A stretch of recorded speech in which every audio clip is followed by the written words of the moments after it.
Forget the water, both the quality and the quantity. Now this is critically important to me because every single community in North America has been built around water except for Las Vegas, right? And that was a bit of an interesting decision. But water is critical to us. I mean, my grandpa summed it all up to me very easily one day when I was talking about this show I was watching, and it was very important. It was an educational documentary, and he said, come on out and help me do chores. And I said, just a second, Grandpa, this show's really important. I just want to finish it. And he said, you know what's important, son? He said, you can go for 3 minutes without air, 3 days without water, and 3 weeks without food. Otherwise, you die. That when I would go into a community of about 1,500 people, where there was one grocery store, I would ask the grocery store owner, how's business going?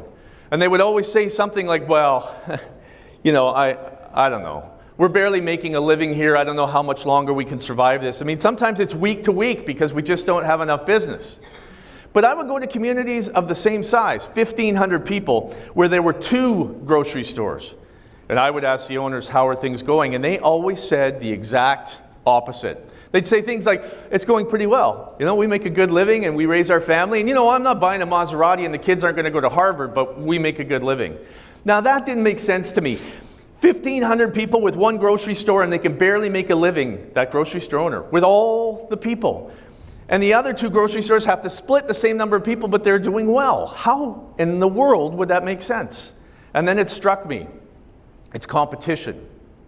Competition brings us better quality, selection, service, and price, right? That's what it does. So everyone always does, but you won't because I'm going to advise you why. I go into communities and people say to me, ask me, Doug, what do we have to do to keep young people in our community? And I always imagine I'll walk out of the hall and onto Main Street and I will see young people chained up to mailboxes and light posts so they can't get out of town. Right? That's the wrong question. The nature of youth is to go off and explore, to adventure, to meet new people, to learn new ideas, to try new things. You hope they're not bad things, but that's the nature of youth. Your key to success is not to keep them. It is to give them a reason to come home after they're done exploring. That's it. But we don't do that. We don't give them a reason to come home. In fact, most of the time, we chase them out of town. Deceive yourself.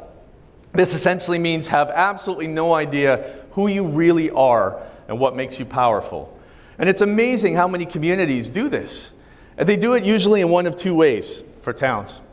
One, they advertise themselves as the best of everything. And it's a lie. I mean, I went through 100 communities starting on the West Coast. I only went through 100 communities before I found out the 54 of those first 100 communities had the slogan, the best place to work, live, and raise a family. How about, that's unique marketing, isn't it? 54 out of 100 all have the same slogan. And you know what the problem is? It's a lie. No community is perfect, none whatsoever. And so when you say the best place to do everything, which is essentially what that is, you're telling people you're hiding something. And jealousy is the most evil of all human traits. It's evil because it's illogical and self-destructive. I mean, imagine, I'm jealous of a business owner who makes more money than I do. So I say you're making too much money and I tell everyone in the coffee shop until they're all, yeah, no one goes in and shops there, and you go broke. Yay for me. I don't have to be jealous anymore.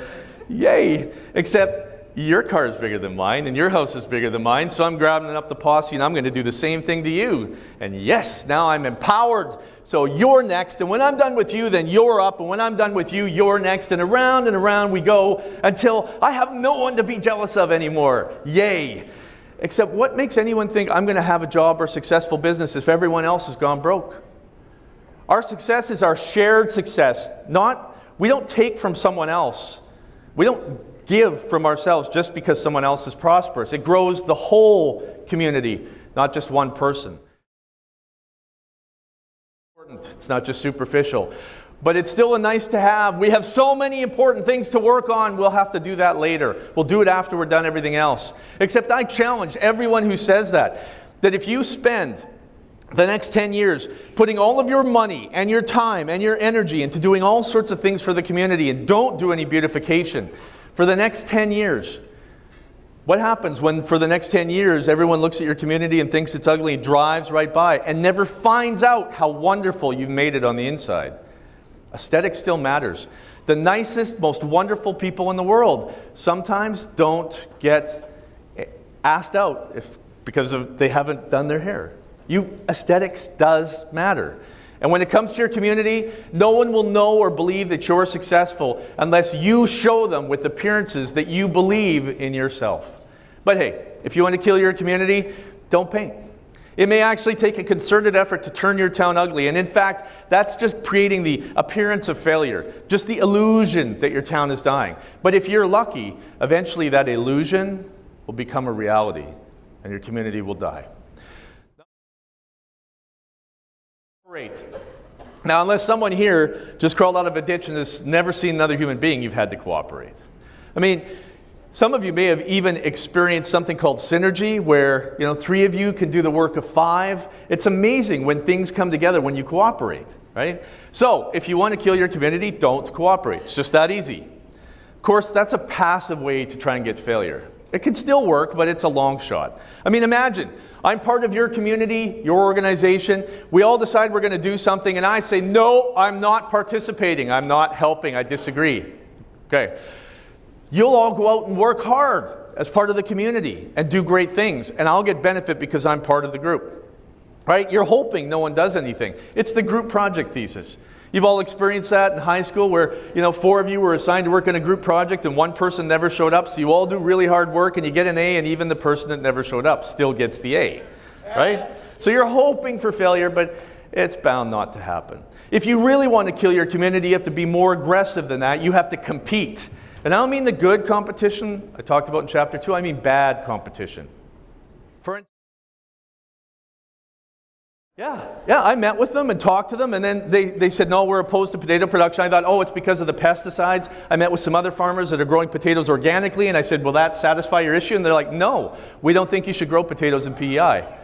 It's like, that's half your economy. What? No, it didn't matter. They just didn't want it done whatsoever. Nope, not on planet Earth. When faith takes over and facts don't matter. Those people are harder to reason with and less rational.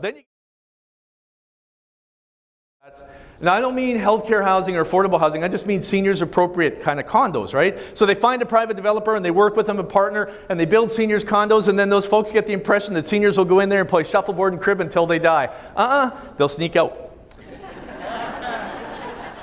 They will. They'll venture out and they will volunteer in your community and they will spend money and they will build the community if you let them. The only and best way to kill your community with regards to them is to make sure that they have no place to live, and then they have to leave and take their money and their appreciation for your community with them. And since seniors are the foundation of your community, they're the ones that helped build it over the last 60 years, when they leave, they'll take the foundation with them and your community will crumble upon itself. Inside of the water tower. And I know that you can recognize that instantly. I mean, I know you've all been at a meeting where someone has come up with a new idea, and the argument against it is, we've never tried that before. That's the point, is to try something new. I mean, Einstein defines insanity as doing the same thing over and over and expecting different results every time. That's insane. Yet lots of our communities refuse to try something new. So it's the only time I name a community. You've noticed I've never named a town. My hometown, okay? And I'm going to tell you this story because you're going to find out anyway if you check what my hometown is, right? Now, I'm from Coronation on the prairies. It's what Saskatchewan's famous for. We're right near Saskatchewan, and it is flat, like as flat as this floor. We had a bump. It was the railroad tracks. They took them out, and now that's it. And we have no trees either. I mean, we have one tree, but I think it fell off the back of a truck 10 years ago. And we don't know what to do with it. We keep fighting about it. So it's flat. Like, it's prairies. It's really hard to break into those sub-communities, those barriers, so it's not very welcoming.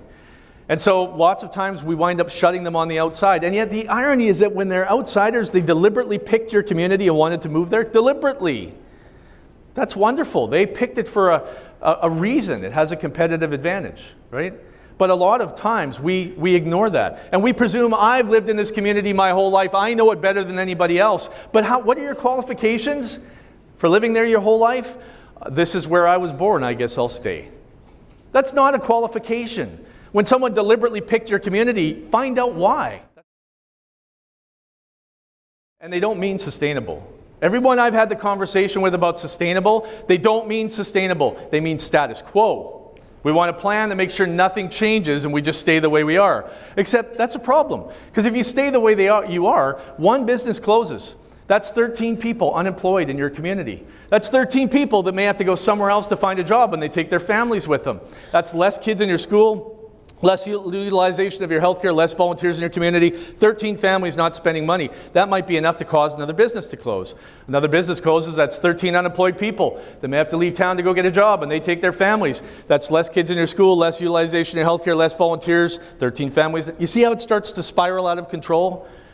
You need to work, and not just to be sustainable. You use words like vibrant, dynamic, aggressive, enterprising, entrepreneurial, responsive, anything that says you're going to do something in your community. Have a responsive, dynamic, entrepreneurial strategy. Just give it a different name so it says you're going to be active instead of try with status quo. And then say, I'm not responsible for the downturn in the oil prices. I'm not responsible for the sanctions from the United States. I'm not responsible for the state of the global economy. You're right, kind of. What you really mean, though, is that you're not to blame for those things, because you're not. You're still responsible for them. You're still responsible for what you're going to do about them. I mean, imagine you've got a boss who is a horrible boss who up and fires you for no reason after he's mistreated you for a year. You're not to blame for that. You're still responsible about what you're going to do about it, because no one else is going to do it for you. And that's ultimately it. Responsibility, make sure that you feel compelled to do something. So if you want to do nothing, you have to pass on the ultimate responsibility to somebody else. I like to blame the mayor. Right? It's easy. Mayor, council, whoever, say it's their fault. In reality, the mayor and the council are supposed to run the municipal corporation, but now we make them run the whole community and assume they're the only ones in charge.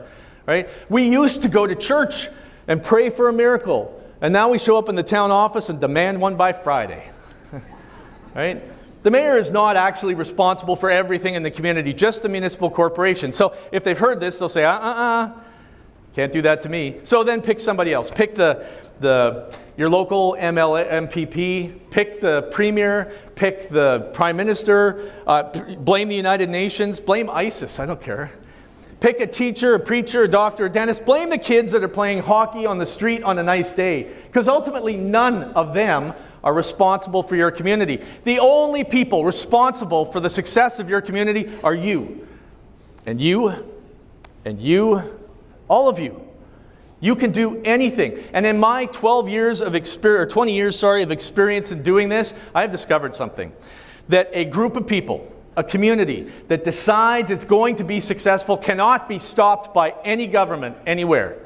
But a group of people that decides their fate is out of their hands and they can't do anything, that ultimately feels like they're meant to fail, cannot be saved by God Himself. Because when we believe we're going to fail, we have a tendency to prove ourselves right.